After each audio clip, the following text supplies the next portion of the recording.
13 তারিখকে সামনে রেখে আওয়ামী লীগ তাদের এক ধরনের ডিস্ট্রাকটিভ এবং ভায়োলেন্ট অ্যাক্টিভিটিস করার চেষ্টা করছে।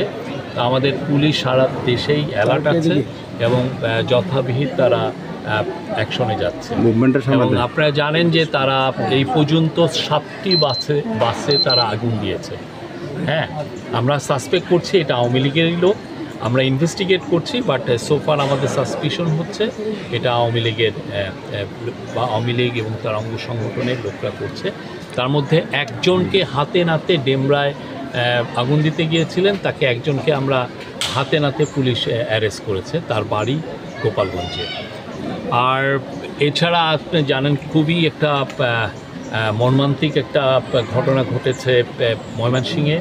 টানা তৃতীয়বার অর্জন করেছে দেশের সেরা সুপার ব্র্যান্ড স্বীকৃতি বসুন্ধরা টিস্যু। একজন আমরা নিউজে দেখছি, আমি পুলিশের সাথে কথা বলি না, আমি জাস্ট এখন টিভির একটা নিউজে দেখলাম যে একজন ঘুমন্ত চালক নিহত হয়েছেন বাসে আগুন দেওয়ার কারণে। আমরা এগুলো প্রত্যেকটা ইনসিডেন্টই খুব সিরিয়াসলি পুলিশ ইনভেস্টিগেট করছে, বাট এগুলোর আলামত দেখে বা এগুলোর মোটিভগুলো বিশ্লেষণ করে আমরা স্পষ্ট বুঝতে পারছি যে এটা নিষিদ্ধ ঘোষিত আওয়ামী লীগেরই কাজ।